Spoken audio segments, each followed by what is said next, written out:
जी महाराज ने बताई है। जब जब सारी बातें आपको पहले ही से गुरु महाराज ने बता दी तो अब आपको संदेह किस बात का है?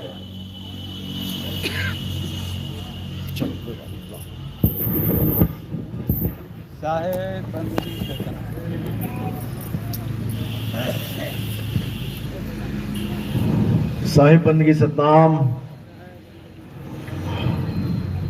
तो आज परमात्मा की अपार कृपा से कुशीनगर में ये मूल ज्ञान का सत्संग रखा गया है।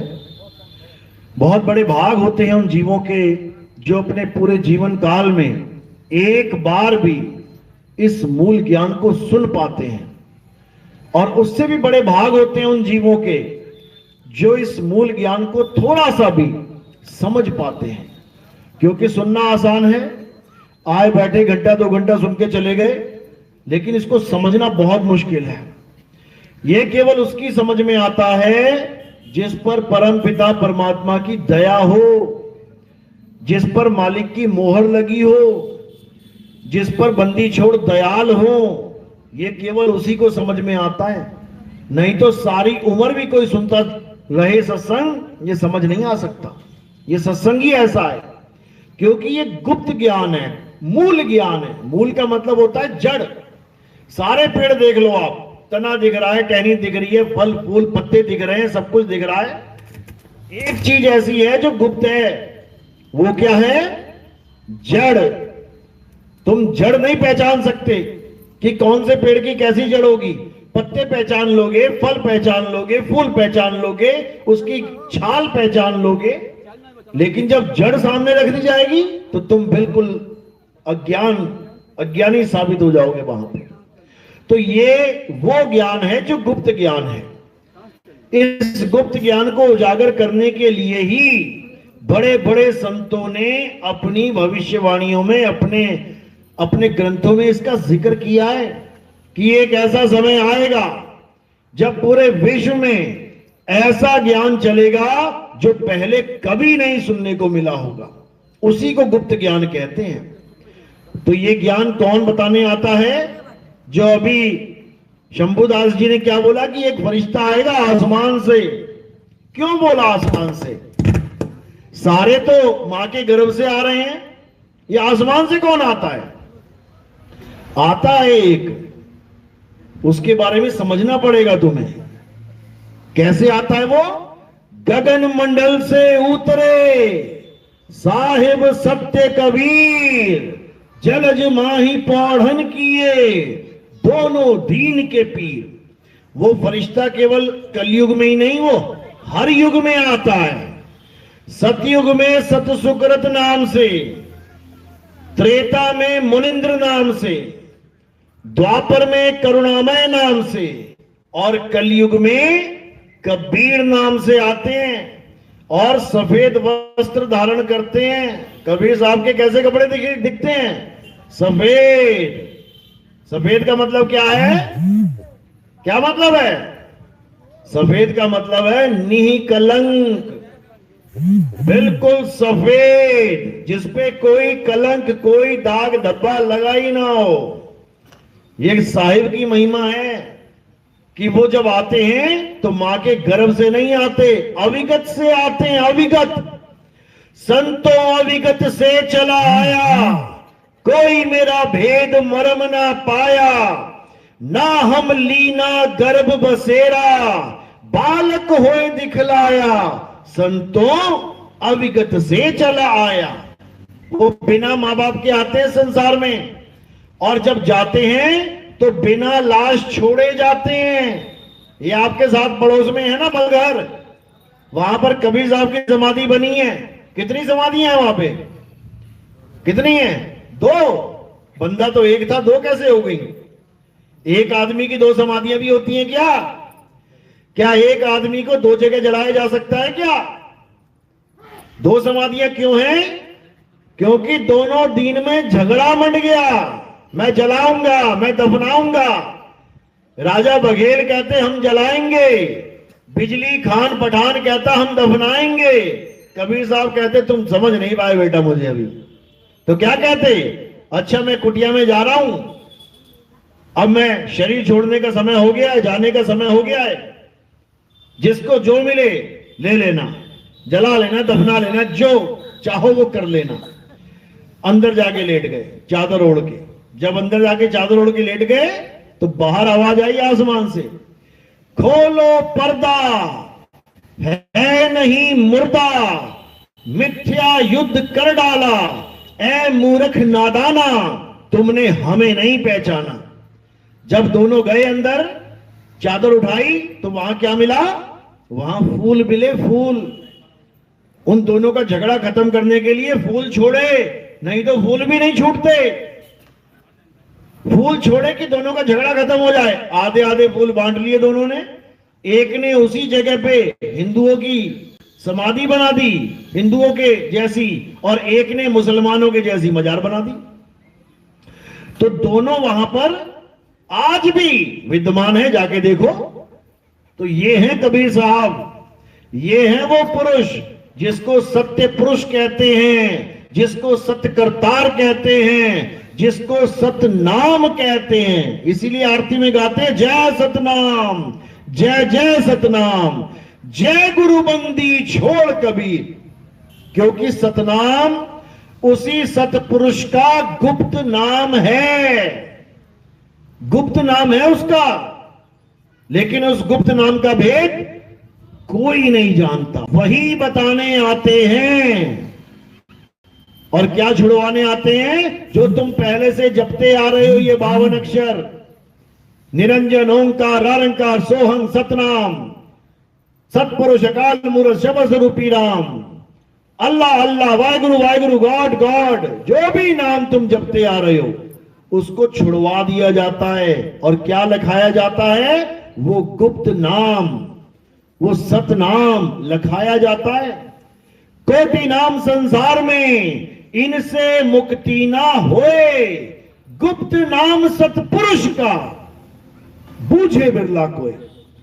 तो गुप्त नाम सतपुरुष का क्या है?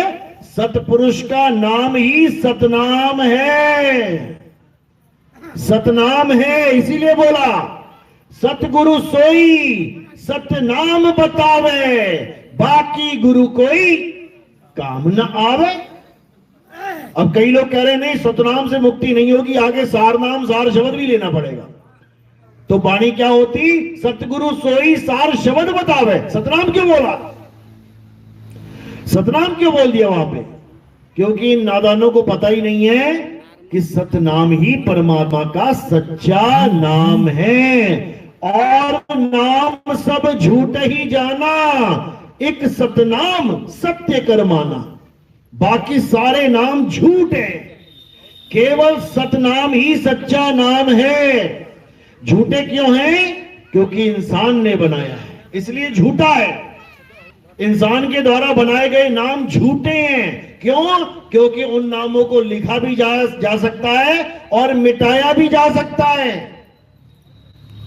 परमात्मा का नाम इंसान ने बनाया है, उसको लिखा भी जा सकता है, मिटाया भी जा सकता है। तो जो नाम ही मिट गया वो सच्चा कैसे हुआ?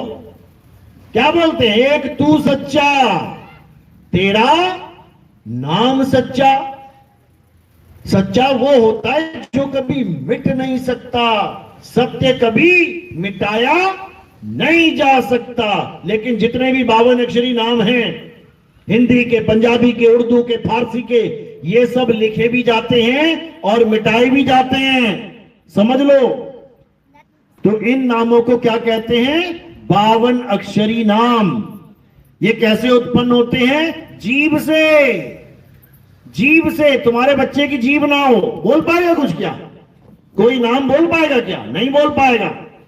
तो सारे नाम कैसे बोले जा रहे हैं? जीभ से।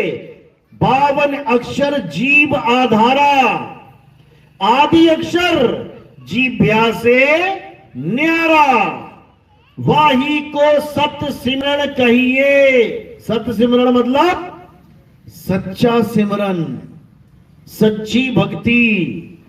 52 अक्षर की भक्ति सच्ची भक्ति नहीं है। 52 से परे सतनाम की भक्ति सच्ची भक्ति है। लेकिन ये भेद किसी को समझ में नहीं आता, तो सारा जन्म कहां बिता देता है? 52 अक्षरों को जपने में। अरे 52 के जंजाल में फंस गया ये संसार, और सिमरन 52 का करे कैसे लागे पार। 52 को जप जप के जपी बन गया, तपस्या कर करके तपी बन गया, घर बार छोड़ के सन्यासी बन गया, लेकिन आत्मज्ञानी नहीं बन पाया, आत्मज्ञानी नहीं बन पाया। और साहिब क्या समझा रहे हैं? साहिब जपी तपी की बात नहीं करते, जप तो छुड़वा देते हैं। अरे मोको कहां ढूंढे रे बंदे, मैं तो तेरे पास में, नाम है जप में, नाम है तप में, और ना एकांत निवास में। छोड़ो ये जप, छोड़ो ये तप, और क्या करो? आत्मा का ज्ञान प्राप्त करो, आत्मा का। उससे क्या होगा? कहते हैं जल में मीन प्यासी, मोहे देखत आवे हासी, आत्म ज्ञान बिना नर भटके, कभी काबा कभी काशी। कहते बिना आत्म ज्ञान के ये जीव भटकता रहता है सारी उम्र। जब इंसान होता है तो कहां भटकता है? कभी मंदिर, कभी मस्जिद, कभी गुरुद्वारे, कभी चर्च, कभी कहीं। और जब इंसान चला छूट जाता है तब कहां भटकता है? कभी नाली में, कभी जंगल में, कभी रेत में, कभी आसमान में, कभी धरती के नीचे, कभी धरती के ऊपर। 84 में भटकता है जाके, भटकता 84 लाख योनियां पार कर जाता है, तब जाके फिर एक बार नंबर मिलेगा। ये इंसान जन्म का वही नंबर मिला हुआ है तुम्हें। ये 84 के बाद एक जन्म मिलता है इंसान का, वो तुम्हें मिला हुआ है। अगर ये जन्म तुमने 52 अक्षरों के चक्कर में बर्बाद कर लिया तो मेरे भाई, ना तो गुरु चेले को पहचानेगा, ना चेला गुरु को। किसी कुत्ते को पकड़ के पूछो, हाँ भाई तूने गुरु धारण किया था क्या? कहां है तेरा गुरु? बता देगा वो क्या? कोई नहीं बता पाए। गुरु के सामने चेला बकरा बन के आ जाएगा, गुरु नहीं पहचान पाएगा ये कौन है। ऐसी दुर्दशा हो जाएगी। इसलिए अब 52 के जाल को समझ जाओ। 52 ही काल का जाल है, और 52 अक्षरों का नाम देने वाला काल का ही दूत बैठा है। सतयुग, त्रेता, द्वापर में बड़े बड़े राक्षस आए, बड़े बड़े राक्षस। ये कलयुग में कहां चले गए? ये कौन सी फैक्ट्री थी जो 3 युग तक राक्षस बनाती रही, कलयुग में बंद हो गए? कहां चले गए राक्षस? यही है तुम्हारे बीच में, लेकिन तुम्हें पता नहीं लग रहा है। कौन है वो राक्षस? ये जितने भी 52 अक्षर का नाम देने वाले गुरु लोग हैं, यही वो राक्षस बैठे हैं तुम्हारा जन्म बर्बाद करने के लिए। कबीर साहब कहते हैं, क्या बोल रहे हैं? जो नर पड़े 52 के फेरा, सो नर जानो काल का चेहरा। जो 52 अक्षरी नाम दे के जीवों का जीवन बर्बाद कर रहे हैं, वही काल के चेले हैं। उन्हीं को राक्षस बना बना के 3 युगों में खूब मांस मदिरा खिलाता था ये काल। और क्या करता था? जीवों की हत्याएं करवाता था। मारो मारो इन लोगों को। और चौथे युग में क्या करता है? इनको खूब बड़ी बड़ी गद्दियां सजा सजा के देता है, खूब जमीनें देता है, खूब भंडारे भर देता है, बड़े बड़े आश्रम बना के देता है। लाखों लोग आए, फ्री में रोटी खाएं और काल के मुंह में जाएं। ये ऐसा खेल खेलता है। आज जितने भी गुरु तुम देखोगे, सब करोड़पति अरबपति बैठे हुए हैं। बड़े बड़े आश्रम, बड़ी बड़ी जमीनें, तुम लोगों को मजदूर बना रखा है वहां पे। तुमसे खेती बाड़ी करवा रहे हैं, तुमसे भवन बनवा रहे हैं, तुमसे रोडें बनवा रहे हैं। अरे तुम यहां पे ये काम करने आए थे क्या? इससे अच्छा तो अपने गांव को ही सुधार कर लो। सारे गांव वाले मिलकर एक बार गांव को स्वर्ग बना दो। वो बाबा के चक्कर में पड़े हुए उसके आश्रम को तुमने महास्वर्ग बना डाला, और अपना गांव नरक बना हुआ है। समझो, यहां तुम ये काम नहीं करने आए हो। तुम्हें कुदाली चलानी है, अपने गांव वालों के लिए चलाओ। तुमने पैसा ही दान देना है, अपने गांव में दान दो। एक भी बूढ़ा आदमी, एक भी बूढ़ी औरत भूखी नहीं मरनी चाहिए तुम्हारे गांव में। परमात्मा तुम्हारे साथ खड़ा हो जाएगा आके। तुमने किसको दान दे दिया? तुमने किसको खजाना भर दिया? जो बिना गाड़ियों के, बिना एसी के, बिना महलों के, बिना संगमरमर के, बिना डनलप के गद्दों के सो नहीं सकते, वो फकीर हैं क्या? वो फकीर हैं। वाणियां गाते मन लागो मेरो यार फकीरी में, और एक भी फकीर दिखा दो, 500 करोड़ से नीचे का फकीर नहीं मिलेगा तुम्हें। ये फकीर है क्या? अगर ऐसी फकीरी है तो हम लोग कम है क्या? हमें बना दो फकीर। ये सब वही काल के दूत हैं जो तुम्हारा जन्म बर्बाद करने के लिए आए हैं। कबीर साहब ने क्या बोला? जो नर पड़े बावन के फेरा, सो नर जानो काल का चेहरा, जब बावन का टूटे डोरा। तोड़वा दिए ना, और ये पकड़ा रहे हैं, ये बांध रहे हैं तुम्हें।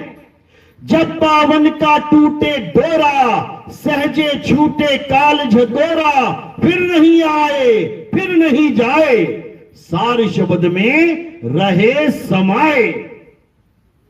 यानी फिर तुम्हारा आना जाना खत्म हो जाएगा, फिर तुम्हें कहीं जाने की जरूरत नहीं, सार शब्द में समाओगे। समझ लो। तो ये सब कब होगा? जब तुम्हारे जीवन में कोई गुरु आएगा। कौन सा गुरु? गुरु तो सारे लेके बैठे हैं, ये मेरा गुरु, वो तेरा गुरु, ये उसका गुरु। याद रखना, जब तुम्हारे जीवन में ऐसा गुरु आ जाए जो तुम्हारे सारे नाम, जंतर मंतर, तंत्र, पूजा पाठ, हवन यज्ञ, जितना भी तुम धार्मिक कार्य करते हो, सब छुड़वा दे, सब A to Z, तब समझना कि अब तुम्हारे यहां सही गुरु आ गया तुम्हारे जीवन में। छुड़वा दिया, अच्छी बात है। अब पकड़ाएगा क्या? अब पकड़ाएगा क्या उसको भी समझ लो। सोई गुरु पूरा कहावे, जो 2 अक्षर का भेद बतावे, एक छुड़ावे एक लखावे, तब प्राणी निज घर को जावे। यानी 52 अक्षरों का खेल, 52 अक्षर से क्या बना है? ये पूजा पाठ, हवन यज्ञ, ग्रंथ व्रंथ, ये सारा कुछ 52 अक्षरों से बना है। ये सब छुड़वा दे, कुछ नहीं करना, छोड़ दे, कोरा कागज हो जा। अब लिखेगा वो, क्या लिखेगा? एक छुड़ावे एक लखावे। क्या लिखेगा तुम्हारे कागज पे? सतनाम लिख देगा। अब ये सतनाम क्या है? कोई मंत्र नहीं है कि सतनाम लिख दिया तो अब सतनाम सतनाम जपना है। सतनाम का मतलब है सच्चा नाम। और वो सच्चा नाम क्या है?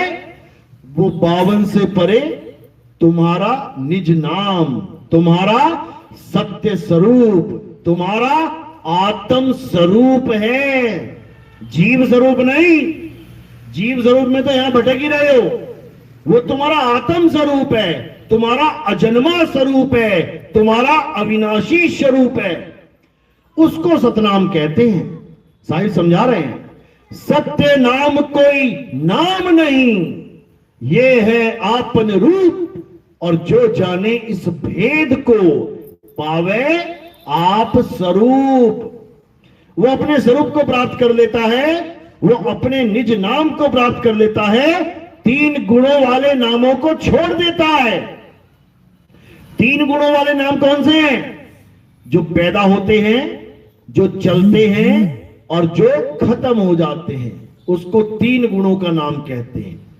उसको 3 गुणों की भक्ति कहते हैं। कबीर साहब समझा रहे हैं, 3 गुणों की भक्ति में भूल पड़ा संसार, कहे कबीर निज नाम बिन। निज नाम, किसी और का नाम नहीं।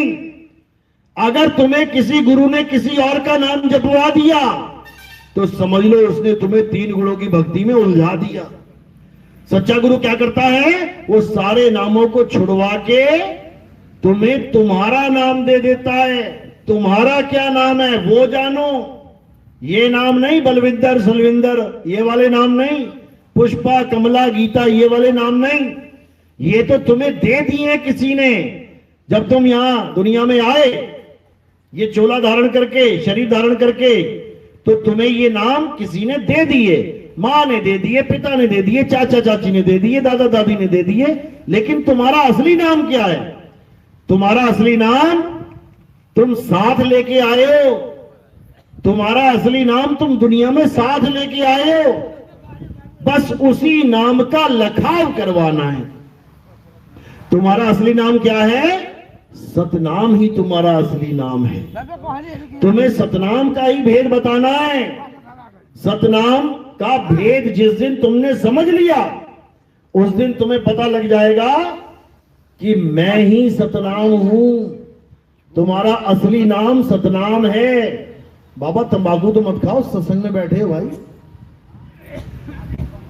चलो कोई बात नहीं, नहीं पता होगा उसको, फेंको पीछे, फेंको इसको, फेंक दो। हाँ बताओ, तो क्या कह रहे हैं? सत्य नाम कोई नाम नहीं, ये है आपन रूप, और जो जाने इस भेद को पावे आप स्वरूप।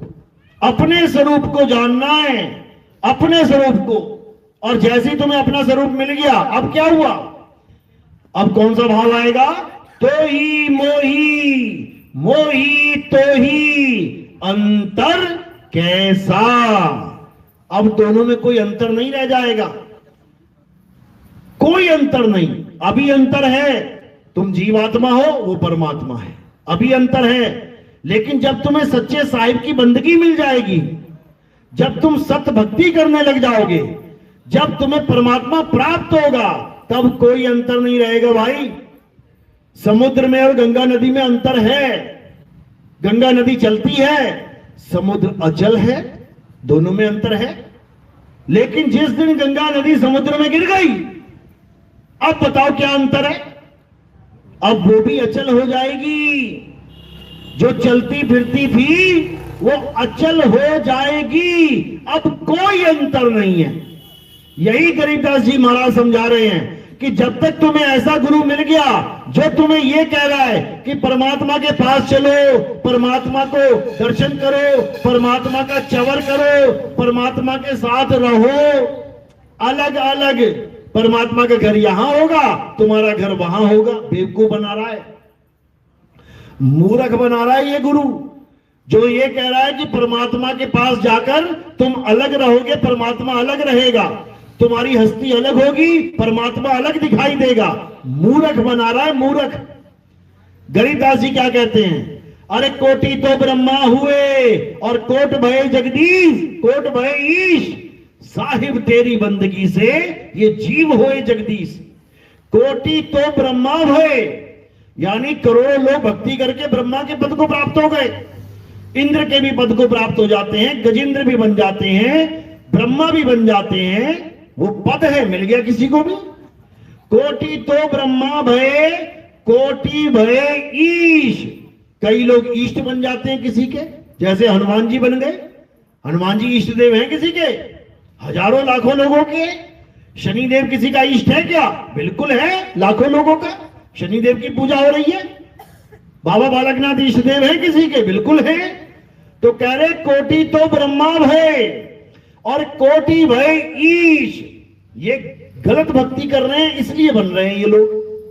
गांव का कोई बाबा है, कोई नाम जप के मर गया, 108 माला फेर के उसके नाम के आगे लगा दिया 108 बाबा गड़बड़दास। अब ले वही इष्ट बन गए सबके, उन्हीं की पूजा चल रही है। गड़बड़ कर गया पूरे जीवन में, गड़बड़ डाल गया तुम्हारे जीवन में, लेकिन गड़बड़ादास नाम रख दिया उसका, अब बाबा बन गया वो 108 महान, गलत भक्ति के कारण। कह रहे कोटि तो ब्रह्मा भय और कोटि भय ईश, साहिब तेरी बंदगी से ये जीव होए जगदीश। ऐसी बंदगी मिल जाए, ऐसी भक्ति मिल जाए कि ये जीव ही जगदीश हो जाए, तब समझना कि अब काम बन जाएगा। जब ये नदी समुद्र में मिल जाए, एकदम एक हो जाए, फिर दो ना कर पाए कोई। फिर ये ना कहे कि समुद्र इधर खड़ा है और गंगा नदी इधर खड़ी है, इसका मतलब मिलन नहीं हुआ। यही कबीर साहब समझा रहे हैं। कह रहे अब तो जाए चढ़े सिंहासन, मिले हैं सारंग पानी, राम कबीरा एक भय है, कोई ना सके पहचानी। जैसे दो मोमबत्तियां हैं, दोनों में आग जल रही है, दोनों को करीब ले आओ, दोनों मोमबत्तियां ऐसे जोड़ दो जरा आपस में, जहां पे आग लग रही है दोनों की आग को जोड़ दो, पहचान लोगे? इसकी आंख कौन सी है, उसकी कैसी है। 2 गिलास लो पानी का और एक पतीले में, एक भिगोने में डाल दो, दोनों गिलास को डाल दो एक मटके में, पहचान लोगे कौन सा गिलास कौन सा पानी था। इसी प्रकार एकम एक हो जाना ही मुक्ति है। ये 2 रह गए तो मारे गए, याद रखना इस बात को। इसीलिए कबीर साहब ने बार बार समझाया, लाली मेरे लाल की जित देखूं तित लाल, और लाली देखन मैं गई मैं ही हो गई लाल। अब मैं क्या देखूं, मैं ही लाल हो गई। अब मैं कौन सी लाली देखूं, मैं खुद लाल हो गई। यानी भेद खत्म हो गया। परमात्मा अभेद हो जाता है, अभेद। समझ लो, तुम्हारे अंदर मालिक प्रकट हो जाता है। कहते गुरु को कीजिए दंडवत और कोटि कोटि प्रणाम, कीट न जाने भृंग को गुरु कर ले आप समान। कहते अपने समान कर लेगा। जब तुम गुरु के समान ही हो गए, नदी समुद्र में गिर के किसके समान हो गई, समुद्र के। अब बताओ फिर क्या करोगे। अब कुछ नहीं करना, अब अचल हो जाना है, बात खत्म हो गई। यही गरीदास जी समझा रहे हैं। सतगुरु के लक्षण कहूं अचल विहंगम चाल, हम अमरापुर ले गए ज्ञान शब्द सरघाल। विहंगम चाल का मतलब क्या होता है, विहंगम चाल ही वो जुगती है जिससे हर जीव को मुक्ति मिलेगी। मंत्र जप के मुक्ति नहीं मिलती है, मंत्र तंत्र सब झूठ है, इनमें ना भर में कोई, और सार शब्द जाने बिना कागा हंस ना होए। सार शब्द यानी तुम्हारा अपना स्वरूप, तुम्हारा आत्म स्वरूप, जीव स्वरूप नहीं। जीव स्वरूप तो 84 में भटक रहा है। जग में जीव अनंत न जाने पीव को, बहुत कहा समझाए 84 के जीव को। जीव स्वरूप नहीं, आत्म स्वरूप, जिसकी महिमा कृष्ण जी गीता में गा रहे हैं। हे अर्जुन, ये आत्मा ही परम सत्य है, ये आत्मा अजन्मा है, ये आत्मा अडोल है, ये आत्मा अचल है, ये आत्मा पुरातन है। हे अर्जुन, ये आत्मा ही सत्य सनातन है। ये नहीं बोला कि मेरा शरीर सत्य सनातन है, मेरे शरीर की पूजा करो। ये नहीं बोला पत्थर ये जितने मंदिरों में पड़े हैं ये सत्य सनातन है, इनकी पूजा करो। क्या बोले, हे अर्जुन, इस आत्मा को ना तो कोई शस्त्र काट सकता है, ना आत्मा को अग्नि जला सकती है, ना आत्मा को वायु सुखा सकती है, ना आत्मा को जल भिगो सकता है। बताओ कौन सा भगवान है मंदिर में ऐसा जिसको तुम जला नहीं सकते, बुझा नहीं सकते, जिसको तुम तोड़ नहीं सकते। हथौड़ी मारो अभी टूट जाएंगे सारे भगवान, क्योंकि नकली हैं। ये नकली भगवान है। असली भगवान को हथौड़ी छोड़ो, परमाणु बम नहीं तोड़ सकता। बाबा जय गुरुदेव ने बोला था ना एक बार कि दुनिया में बच्चा ऐसी कोई ऐसा अस्त्र शस्त्र नहीं बना जो हमें मार दे। और लोग सोच रहे हैं बाबा जी की काया अमर है। काया की बात ही नहीं चल रही थी वहां पे, वो अपने स्वरूप की बात कर रहे थे कि जो मेरा स्वरूप है ये परमाणु बम भी उस स्वरूप का नाश नहीं कर सकता। समझो, बाबा जी ने कहा बेटा ये सफेद दाढ़ी है, काली दाढ़ी में आगे तो पहचान लोगे क्या। लोगों ने उस काली दाढ़ी वाले को बाबा बना दिया कि देखो बाबा जी आ गए काली दाढ़ी में दोबारा। बैठा है ना वो कोई, क्या नाम है उसका, हाँ, वो कह रहे काली दाढ़ी वाले बाबा जी। बाबा अपना स्वरूप बता रहा था तुम्हें कि इसको सत्य मत मान लेना कि आज मेरी दाढ़ी सफेद है तुम इसको मान के बैठ जाओ। अरे ये शरीर बच्चा भी था, ये शरीर काली दाढ़ी वाली भी था, ये शरीर सफेद दाढ़ी वाला भी है, और एक दिन ये शरीर नष्ट भी हो जाएगा। तुम कहीं मुझे काली और सफेद दाढ़ी वाला मत समझ लेना। मैं आत्मा हूं, वो ये समझा रहे थे। लेकिन संकेतों में संत महात्मा समझाते हैं, विवेकी समझ जाते हैं, अज्ञानी शब्दों को पकड़ के रह जाते हैं। अज्ञानी संकेत समझ ही नहीं पाते। किसी ने कहा वो, अब सबने उंगली देख ली, अब उंगली को पकड़ लिया, उंगली ही वो है, उंगली ही वो है। अब वो उंगली कहां जा रही है, इशारा कहां कर रही है, वो कोई नहीं देख पा रहा है। बात इतनी सी है। तो बाबा जय गुरुदेव ने कहा वो सब लोगों ने फोटो खींच ली उंगली की, यही है वो। जबकि वो कहां जा रहा था इशारा, वो इशारा कहीं और जा रहा था। ये काली दाढ़ी सफेद दाढ़ी का इशारा कहीं और जा रहा था। लोगों ने काली और सफेद दाढ़ी पकड़ के बैठ गए। क्या ये काली दाढ़ी सफेद नहीं होगी क्या कभी? तो फिर सफेद हो गई, फिर बदल गई। जो बदले सो माया संतों, जो बदले सो माया, और जो कभी ना बदले वही है सत्य। और सत्य क्या है?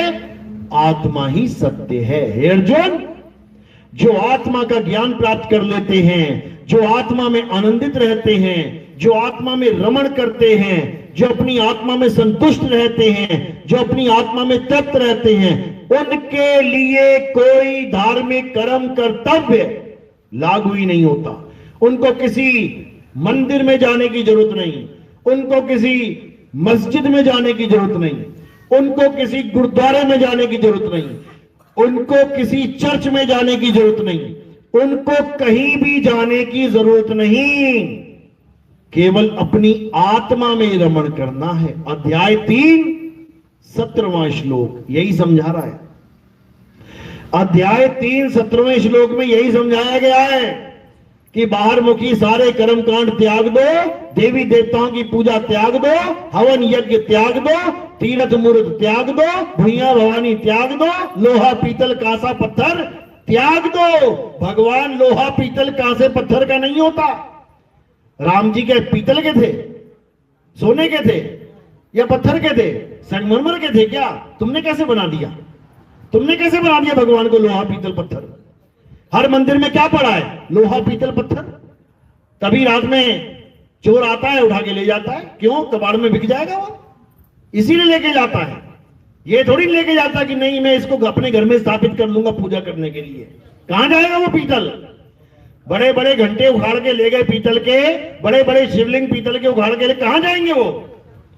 कबाड़ में जाएंगे। कबाड़ में बेच के दारू पी लेगा। भगवान कभी पत्थर के ना थे, ना हैं, ना होंगे। अरे भगवान वो हैं जो अहिल्या जैसी औरत जो पत्थर बन गई थी, उसको पैर लगा के, पैर छुआ के इंसान बना देते हैं। भगवान वो हैं जो पत्थर को इंसान बना देते हैं, और इंसान वो हैं जो भगवान को ही पत्थर बना देते हैं। बताओ बड़ा कौन हुआ? कौन बड़ा हो गया? ये इंसान बड़ा हो गया भगवान से। जैसे इसका मन करता है वैसा बना देता है भगवान को। भैया पत्थर का ले आना भगवान, नहीं नहीं पीतल का लाना, नहीं नहीं चांदी का भगवान, नहीं नहीं सोने का लेके आएंगे। बताओ क्या मजाक चल रहा है ये धर्म के नाम पे।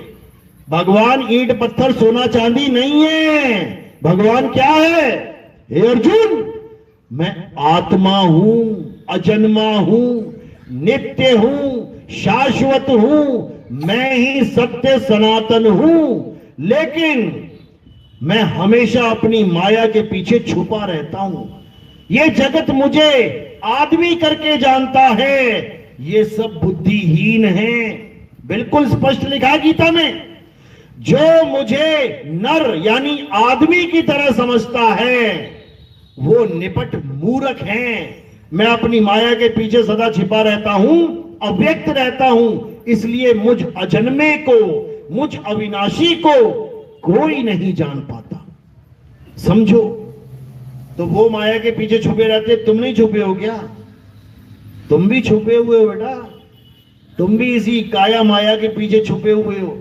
तुम ओढ़ के बैठे हो काया और छोड़ के चले जाते हो माया। ना तुम्हें आता कोई देख पाता है, ना तुम्हें जाता। बता दो जरा, किसी ने देखा हो मेरे पिताजी शरीर छोड़ के? मैंने देखा जाते हुए।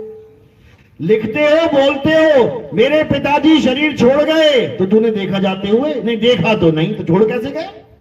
कैसे छोड़ गए? तुम्हें भी कोई आता जाता नहीं देख सकता, लेकिन तुम्हें अपना ज्ञान ही नहीं है, इसलिए तुम अपने आप को काया मान के बैठे हो। तुम खुद ही अपने आप को काया मान बैठे हो। लेकिन अर्जुन को क्या समझाया जा रहा है? हे अर्जुन, तू और मैं ये शरीर नहीं है। शरीर तो हमारे कपड़े हैं। कुछ समय के लिए हमने ये कपड़े धारण किए हैं, ये कपड़ों का तो नाश हो जाएगा, लेकिन तुम और हम सदा सदा के लिए अमर हैं। ये जितने राजा महाराजा तुम्हें दिखाई दे रहे हैं, ये वैसे नहीं है जैसे तुम इन्हें देख रहे हो। 2 हाथ 2 पैर, दाढ़ी मूछ, आंख कान नाक बाल खाल हड्डी मांस, ऐसे नहीं है ये लोग।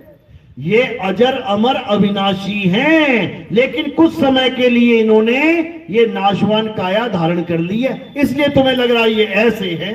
पिताजी कैसे? अरे हमारे पिताजी बहुत काले हैं। मम्मी बहुत गोरी है। ना पिताजी काले हैं ना मम्मी गोरी है। पिताजी का पिंजड़ा काला है, मम्मी का पिंजड़ा गोरा है। ये दोनों पिंजड़े यहीं रह जाएंगे, मिट्टी में मिल जाएंगे, लेकिन ना तो पिताजी मिट्टी में मिलेगा और ना तुम्हारी माताजी। जिस दिन तुम्हें यह बात समझ में आ गई, उस दिन तुम ये भी कहना बंद कर दोगे कि मेरी मम्मी मर गई, मेरे पिताजी मर गए। क्या कहते हैं? पिताजी का देहांत हो गया। क्या बोला? देहांत। देहांत का मतलब क्या होता है? देह का अंत। पिताजी का अंत थोड़ी नहीं हो गया। तोता पिंजरा छोड़ के उड़ गया तो तोता मरा कि पिंजरा मरा? पिंजरा मरा। तो जब तुम क्रियाक्रम करवाते हो तो किसकी मुक्ति करवाते हो? तोते की कि पिंजरे की? तोता को लोग कराते हैं पंडित। जब क्रियाक्रम करवाते हो तो किसकी मुक्ति करवा रहे हो? जो मर गया उसी की मुक्ति कराओगे ना भाई। वो तोता तो पहले ही मुक्त हो गया, तोता तो पहले ही उड़ गया, उसकी मुक्ति तुम क्या करवाओगे? वो तो पहले ही मुक्त हो गया। अब तुम पिंजरे की मुक्ति करवा रहे हो। इसके मुंह में घी डालो, इसके सिर पे बांस मारो, इसको आग लगा दो। बताओ, अरे पिंजरे के सिर में लठ मारो, चाहे पिंजरे के मुंह में तुम घी डालो, वो पिंजरा है। वो पिंजरे में घी डाल के क्या करोगे? वो तोते का कुछ बनेगा क्या पिंजरे में घी डाल के? तोता तो उड़ गया। पर यह बात किसी के समझ में नहीं आ रही है। क्यों? अज्ञान है। इसी अज्ञान का खात्मा कब होता है? जब हमारे जीवन में सतगुरु आता है। जब सतगुरु आता है तो क्या करता है? गुरुआ लोग को साइड कर देता है वो। अब ये गुरुआ क्या है? साहिब समझाते हैं। अरे गुरुआ तो घर घर फिरे, कौड़ी केर 50, अपने रूप की खबर नहीं, शिष्य करण की आस। गुरुआ वो है जो अपने स्वरूप को नहीं जानता। गुरुआ वो है जो अपने आप को आदमी या औरत या नपुंसक कोई भी शरीर मान के बैठा है, उसको गुरुआ कहते हैं। वो अपने स्वरूप को नहीं जानता। वो तुमसे अपने शरीर की फोटो लगवा के पुजवा देगा, बेटा इसकी फोटो की पूजा किया करो। अब किसकी फोटो है यहां? आदमी की। इसका मतलब गुरु अपने आप को आदमी समझ रहा है। ये गुरु अपने आप को आदमी समझ रहा है, और जो अपने आप को आदमी समझ रहा है उसे आत्मा का बोध कभी हो ही नहीं सकता। ये पहचान बता रहा हूं मैं तुम्हें। या तो बच्चा टॉफी खा ले या टॉफी का रैपर खा ले, या तो चॉकलेट खा ले या चॉकलेट का डब्बा बाहर वाला खा ले। दो ही चीजें हो सकती हैं, समझ लो। जो चॉकलेट खाएगा वो रैपर को कहां डालेगा? डस्टबिन में डाल देगा फाड़ के। और जो रैपर खा लेगा वो कभी चॉकलेट को प्राप्त कर ही नहीं सकता, उसको उसी में स्वाद आ रहा है। इसी प्रकार जो शरीर को अपना स्वरूप मान लेगा वो अपने आप को कभी आत्मा जान ही नहीं सकता।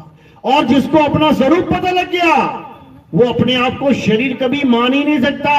अध्याय 4 35वां श्लोक यही समझा रहे हैं। हे अर्जुन, एक बार अगर तुम्हें सत्य का बोध हो जाए उसके बाद तुम कभी असत्य को प्राप्त नहीं कर सकते। लेकिन सत्य का बोध कैसे होगा? जब तुम्हारे जीवन में सतगुरु आएगा। वो क्या करेगा? हे अर्जुन, अध्याय 4 34वां श्लोक। हे अर्जुन, अगर तुम सत्य को प्राप्त करना चाहते हो, अगर तुम सत्य को जानना चाहते हो, तो ऐसे तत्वदर्शी संत की शरण में जाओ जिसने सत्य को जान लिया है। वो तुम्हें मंत्र जंत्र नहीं जपवाएगा, वो तुमसे पूजा पाठ नहीं करवाएगा, वो तुमसे हवन यज्ञ नहीं करवाएगा।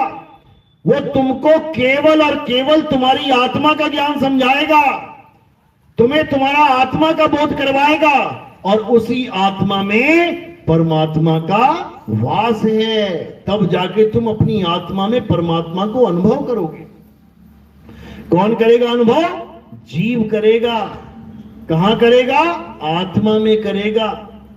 इसीलिए कबीर साहब बार बार समझा रहे हैं, ज्यों तिल माही तेल है और ज्यों चकमक में आग, तेरा साईं तुझ में है, जाग सके तो जाग। तेरा साईं तुझ में है, मुझ में, ना कि मेरी काया में, मुझ में, ना कि मेरे मन में, मुझ में, ना कि मेरी माया में, मुझ में यानी आत्मा में, क्योंकि मैं आत्मा ही हूं। लेकिन अपने आप को भूला बैठा हूं, इसलिए जीव कहला रहा हूं। अरे भूल के कारण जीव कहाया, भूल की मरम न जाना। सतगुरु मिले, सतगुरु भेटे मिले पारखी, पारख पद दिखलाना, संतो देखो ये जग बौलाना। यानी जब गुरु मिल गया पारखी, परख कराने वाला, तो फिर ये नकली ज्ञान नहीं रहेगा तुम्हारे पास। तुमने खूब पीतल इकट्ठा कर लिया, खूब पीतल, सोना समझ समझ के, और चले गए तुम एक दिन सुनार के पास। अब जब तुमने वहां पे टेस्ट करना सीख लिया कि कैसे टेस्ट किया जाता है, और घर में जाके जब टेस्ट करने लगे तो सारा कबाड़ी निकलेगा, ये पीतल, सोना नहीं निकलेगा। फिर इसको तुम सजा सजा के नहीं रखोगे, बचा बचा के नहीं रखोगे, फिर ऐसे ही रख दोगे कहीं भी। सोने की अंगूठी और पीतल की अंगूठी का हश्र क्या होता है पता है? पीतल की अंगूठी तुम्हें कहीं भी पड़ी मिल सकती है पूरे घर में, कहीं शेल्फ पे पड़ी मिल जाए, कहीं मिल जाए, कहीं मिल जाए। और सोने की अंगूठी वो कहां मिलेगी? वो तुम्हारे लॉकर में पड़ी होगी। नकली हीरे का हार तुम बाजार से ले आए, वो कहीं भी मिल सकता है तुम्हें, कहीं पड़ा होगा, लटका दिया कपड़ों के साथ खूंटी में। लेकिन जो असली हीरो का हार होगा वो कहां मिलेगा? वो लॉकर में मिलेगा तुम्हें। इसी प्रकार जो नकली नाम है वो कहां मिलेगा? तुम्हारे मुंह में मिलेगा। जितने मर्जी बोलते रहो, सुबह से शाम तक नाम ही तो बोल रहे हो। और जो असली नाम मिलेगा वो तीन लोक से न्यारा, साधो तीन लोक से न्यारा। यानी अधर द्वीप तहा गगन गुफा में है निज वस्तु सारा। वो सार वस्तु कहीं और पड़ी है और तुम्हें इन मंत्रों में उलझा दिया गया है। तो कबीर साहब यही समझा रहे हैं कि बावन के जंजाल में फंस गया ये संसार। अब बावन को त्यागना है और अपनी सार वस्तु को जानना है। मेरी सार वस्तु कहां है? वो कहां पड़ी है? वो अधर द्वीप में है। वो जब भेद मिलेगा गुरु से, वो तब समझ में आएगा। तो इसी को समझना है, तभी कल्याण होगा। नहीं तो जन्म जन्म के ये जितने भी कर्म हैं, इसकी वजह से मिलने वाले शरीरों का भोग करना पड़ेगा। और अगर सतनाम मिल गया तो समझ लो सारे कर्म कट जाएंगे इसी जन्म में। ज्यों ही सतनाम हृदय धरिया, भयो पाप का नाश, जैसे चिंगारी अगन की बड़ी पुरानी घास। पुरानी घास मतलब ये पुराने जन्मों जन्मों के कर्म। आप देखोगे भीष्म पितामह मार मार के तीर उसको इतना छेद दिया, उसका पलंग बना दिया तीरों से। अब वो दृष्टि घुमा रहा है अपने पीछे, कह रहा है 100 जन्म याद आ गए मुझे, 100 जन्म तक मैंने देख लिया पीछे घूम के, एक भी ऐसा पाप नहीं किया कि मुझे इतनी कड़ी सजा मिले। तुम तो पिछला जन्म नहीं जानते क्या करके आए हो। वो 100 जन्म घूम गया पीछे, बुला लिया कृष्ण जी को, आ जाओ। क्यों? क्योंकि उसको पता है कि इस दुनिया का कानून क्या है। इस दुनिया का कानून क्या है? इस दुनिया का कानून क्या है? देश का कानून पता है? जिस देश में हम रहते हैं हमें उसी का कानून नहीं पता तो क्या होगा? जुर्माने पे जुर्माने लगेंगे। मैं जाता हूं विदेशों में, कभी जापान गया, कभी चाइना गया, कभी सिंगापुर, मलेशिया, कभी दुबई, कभी अरब देश में चले गए, कभी कहीं। सबसे पहले क्या करते हैं पता है? एयरपोर्ट पे उतरने से पहले क्या करते हैं? पहले कानून देखते हैं मोबाइल में, इस देश में क्या क्या मना है। अगर तुमने उसमें से एक भी काम कर दिया ना तो सारी उम्र सड़ जाओगे जेल में। उस देश में फ्लाइट चढ़ने से पहले पूरी लिस्ट देखते हैं, इस देश में क्या कर सकते हो, क्या नहीं कर सकते हो। यहां तुम थूक देते हैं ना स्टेशन पे, अगर तुमने मलेशिया में थूक दिया, पता कितना जुर्माना है? 20 लाख रुपया जुर्माना है। तुम्हारे जन्मों जन्मों के थूक सूख जाएंगे, थूकते थूकते। इंडिया में 20 लाख जुर्माना है, क्या कर लोगे? एक तुमने बत्ती क्रॉस कर दी ना वहां कार चलाते हुए गलती से, 10-10 लाख रुपया जुर्माना है, तुम्हारा जन्म बीत जाएगा वहां पे। तो जब भी हम किसी देश में जाते हैं तो हमें वहां के नियम पता होने चाहिए, क्योंकि वहां हमारे देश का कानून नहीं। हम तो अपने देश का कानून नहीं मानते, हम अपने देश के कानून तोड़ते, क्योंकि पता है 500 की पत्ती है जेब में, हो जाएगा, सेटिंग सारी हो जाएगी। वहां ना होती सेटिंग, वहां तुम्हें ही सेट कर देंगे। तो जब हम किसी देश में जाते हैं तो उससे पहले उसके कानून जानते हैं। तुम भी इस देश में आए हो, क्या कानून है इस देश का? सिंपल सा कानून है, और वो कानून सबके ऊपर लागू है। ऐसा नहीं है कि केवल इंसानों पे है, देवताओं पे नहीं है, या भगवान पे नहीं है। कौन सा कानून है बोलो? हैं? एक भी नहीं जानता?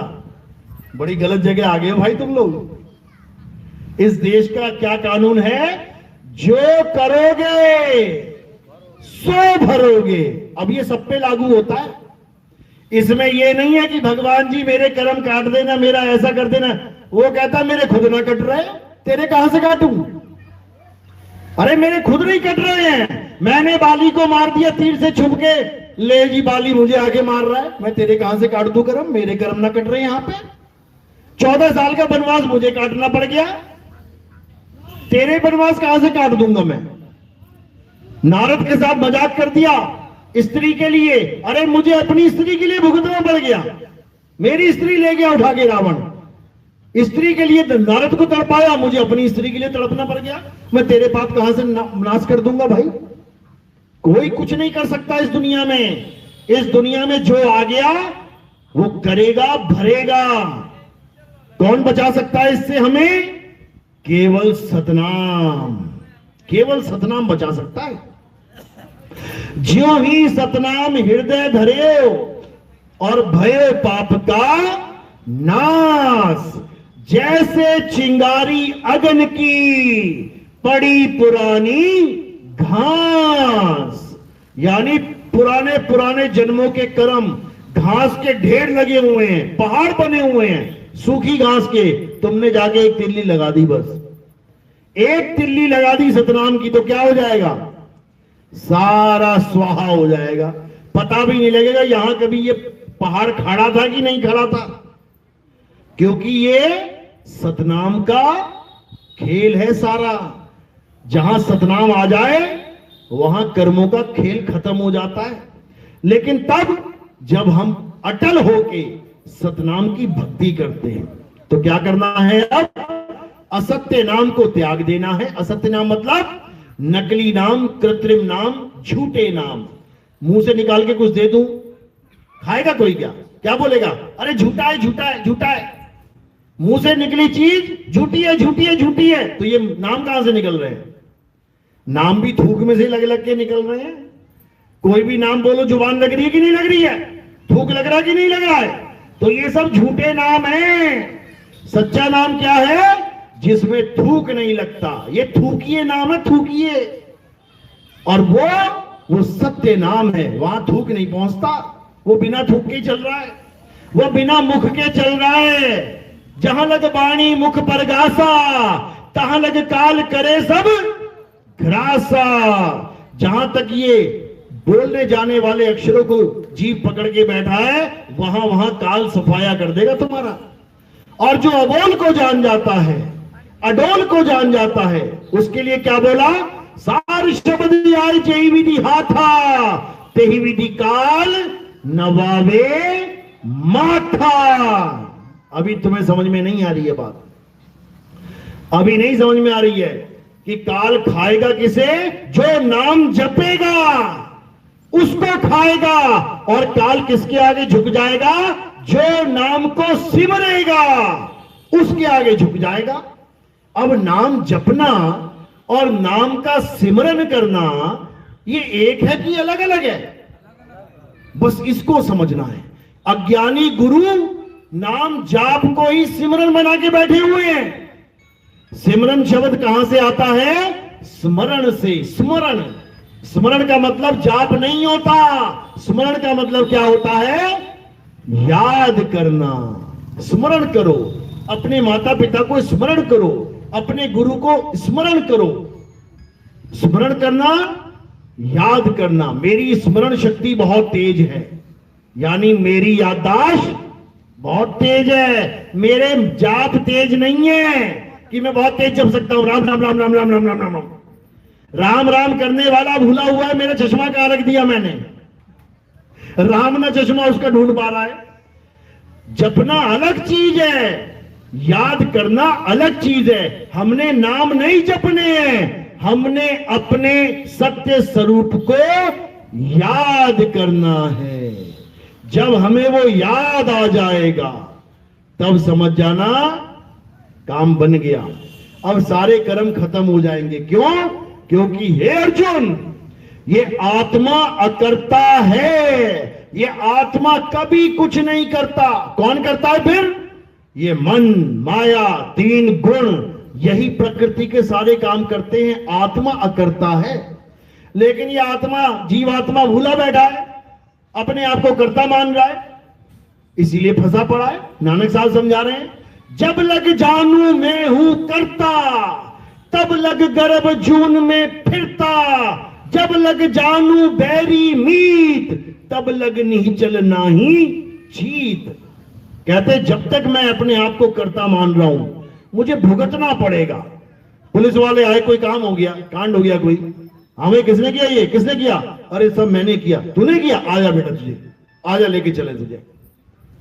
समझो, कहने का मतलब इस दुनिया में तुम्हें भोग इसलिए भोगना पड़ता है क्योंकि तुम अपने आप को कर्ता मान बैठे हो, कर्ता मान बैठे हो।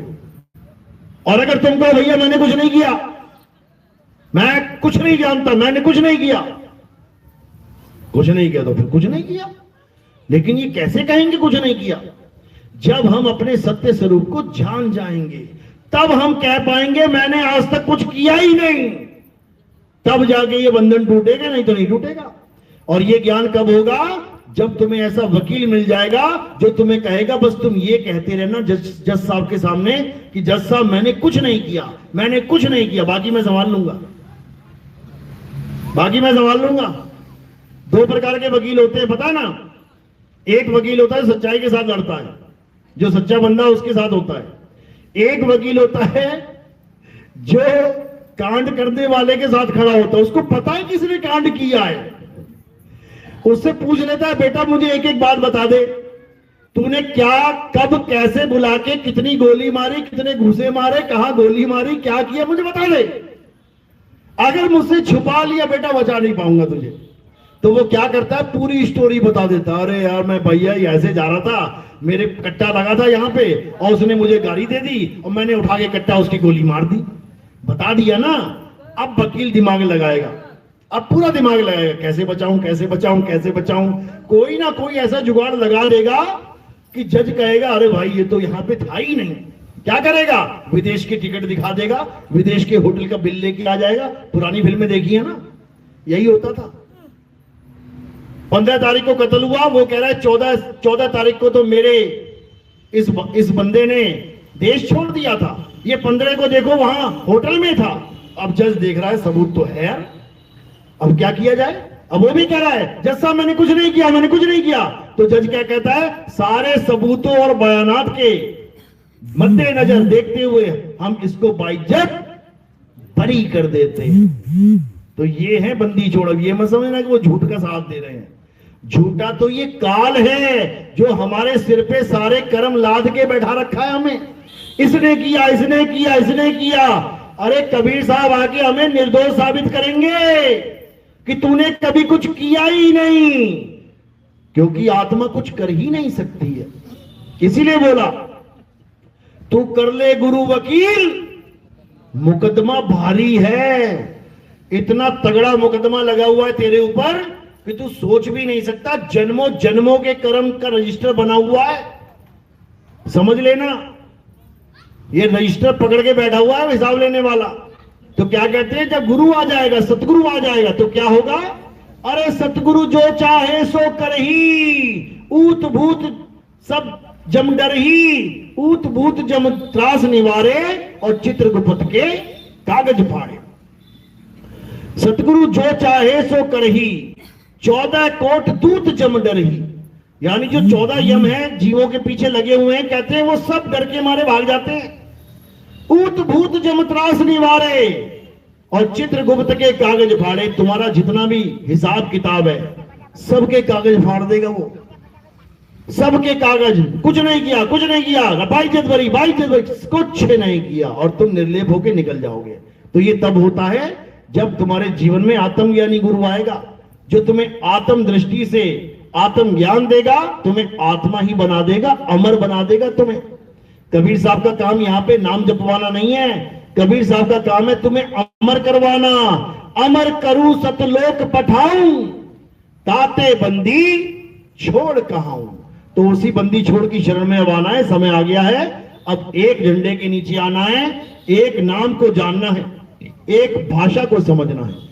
बाबा जय गुरुदेव यही समझाते थे, उसका एक नाम होगा, एक झंडा होगा, एक भाषा होगी। खुद 5 नाम देते थे और महिमा एक नाम देने वाले की गा के चले गए। बताओ, लेकिन लोग समझ ही नहीं पाए, अब समझेंगे। चलो, तो आज का सत्संग यही समाप्त करते हैं। नाम दीक्षा वाले हाथ खड़े करें। पहली दीक्षा वाला कौन है? दूसरी दीक्षा वाला कोई है?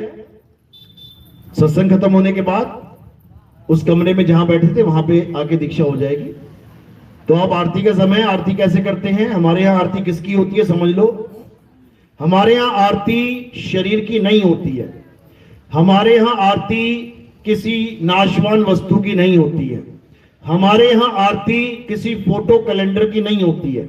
हमारे यहाँ आरती किसकी होती है? आत्मदेव की होती है, जो हमें ज्ञान देता है। मेरे पास आत्मा है कि नहीं है? मैं आत्मा हूं कि नहीं हूं? तो यहां पर आत्म स्वरूपी गुरु की आरती होती है। यहां काया की आरती मत समझ लेना, क्योंकि अज्ञानी जीव कभी जान ही नहीं सकता कि पंखा करंट की वजह से चल रहा है और यहां करंट की आरती होगी। ये पंखा चल रहा है ना, ये हाथ हिल रहा है ना, इसका मतलब करंट है। इस करंट की आरती होती है हमारे यहाँ। कोई गलती से ये मत समझना कि पंखे की आरती करवा रहे हैं, यानी शरीर की आरती नहीं। शरीर नाशवान है, आरती केवल आत्मा की होती है, जो हमें ज्ञान समझा रहा है। शरीर ज्ञान देता है कि आत्मा? आत्मा। शरीर ज्ञान नहीं देता, शरीर तो लाश पड़ी हुई है, ज्ञान देके दिखाए। आत्मा ज्ञान देता है, आत्मा ही गुरु है। तो उसी की आरती होती है। कैसे? ये थोड़े से फूल लेने हैं आपने और मेरे सिर के ऊपर रख देने हैं, बस इतने से ही उठाने हैं, भर भर के नहीं, इतने से उठाने हैं। जब सिर पे रख दोगे यहां पे, तो ये फूल कहां समर्पित हो जाते हैं? हमारा जो शरीर है, अंगूठे से लेके सिर की चोटी तक, ये सब नाशवान है। हमने फूल कहां समर्पित किए? नाशवान शरीर से परे। जब नाशवान शरीर से परे समर्पित कर दिए तो ये आत्मा के चरणों में समर्पित हो जाते हैं। तो आत्मदेव की आरती होगी। और जो भगत प्रचार प्रसार में कुछ योगदान करना चाहेगा, उसका नियम क्या है? वो केवल और केवल चरणों में ही रखना होता है। माया का स्थान संतों के चरणों में है और फूलों का स्थान संतों के शरीर के सिर के ऊपर है। चलो, तो आज का सत्संग यही समाप्त करते हैं। बोलिए परमपिता परमात्मा की, सदगुरु बंदी छोड़ कबीर साहेब की, सभी संतों की, सभी भक्तों की, मदनपति साहेब की, दीवान जौहरपति साहिब की, सतगुरु दूलमपति साहिब की, सतगुरु विराटपति साहिब की, कलीनापुर धाम की, सभी संतों की, सकल हंस को बंदगी साहेब, बंदगी सतनाम। हमारा जो चैनल है वो कहत कबीर सुनो भाई साधो नितिन दास। अगर आप लिखेंगे कहत कबीर सुनो भाई साधो नितिन दास, तो वहां पे हमारा चैनल आ जाएगा। उसको अच्छे से सुनना है आपने ध्यान से। या फिर आप बोल सकते हैं नितिन दास के सत्संग, यूट्यूब पे जाके स्पीकर पे बोल देना नितिन दास के सत्संग, या लिख देना नितिन दास के सत्संग। आपको सारे सत्संग आ जाएंगे वहां पे, और बिना पक्षपात के ध्यान से एक एक बात को सुनना, जरूर कल्याण होगा। साहिब बंदगी सतना।